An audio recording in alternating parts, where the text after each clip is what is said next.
வணக்கம் நண்பர்களே. Eicher, Tata Marco polo, அப்புறம் மஹேந்திரா குருஷியோக்கு அப்புறம் இப்போது எஸ்எம்எல்லில் ஒரு வேன் லான்ச் பண்ணியிருக்காங்க. அது லாங் சேஸ் நண்பா. நான் இப்போ சொன்ன 3 வண்டியை காட்டிலும் இந்த வண்டி வீல் பேஸ் ரொம்பவே அதிகம். அதெல்லாம் 3100 வீல் பேஸ் தான் வரும். இது 3305 வீல் பேஸ் வருது நண்பா.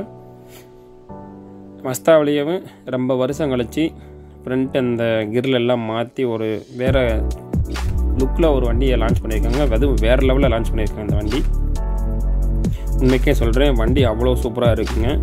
எஸ்எம்எல்ல ட்ரக்குக்கு கூட இடையிலேயே ஃபேஸ் லிஃப்ட்லாம் மாற்றிட்டாங்க. அது உண்மையில் வேறு லெவலில் தான் பண்ணியிருக்காங்க அந்த ஃபேஸ் லிஃப்ட்டுமே லாரிக்குமே. ஆனால் இந்த வேன் மட்டும்தான் என்ன பாவம் அடிச்சுன்னு தெரில. ரொம்ப வருஷமாக ஒரே ஃபேஸ் லிஃப்ட்லேயே அப்டேட் பண்ணாமல் அந்த லாரி என்ன மூஞ்சி வருமோ அதே மூஞ்சிலாம் வச்சு ஓட்டிகிட்டு இருந்தாங்க.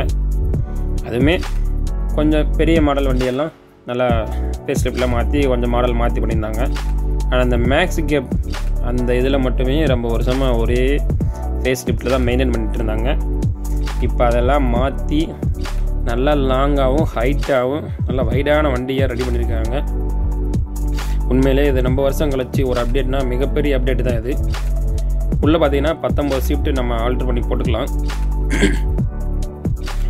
எல்லாருமே மஹேந்திரா குருஷியோ இந்த மாதிரி வண்டியெல்லாம் எடுத்தாங்கன்னா பின்னாடி 2 அடி எக்ஸ்டெண்ட் பண்ணுவாங்க. அது கூட இந்த வண்டியில் தேவையில்லைன்னு நினைக்கிறேன். ஏன்னா வண்டி லென்த்தாக தான் இருக்குது. ஃப்ரண்ட் டோர் மட்டும் ஆல்ட்ரு பண்ணால் இன்னும் சூப்பராக இருக்கும் வண்டி. அதுக்கேற்ற மாதிரி தான் இருக்குது வண்டியுமே.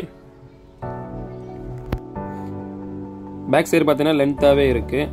அவங்க ஏற்கனவே டிக்கியில் லக்கேஜ் வைக்கிற மாதிரி இடம் கொடுத்துருக்காங்க. அந்த இடமும் பத்தலைன்னா நம்ம டிக்கி மட்டும் அடுத்து ஆல்ட்ரு பண்ணி நிறைய லக்கேஜ் வைக்கிற மாதிரி ரெடி பண்ணிக்கலாம். வண்டி பார்க்க லென்த்தாகவே இருக்குங்க.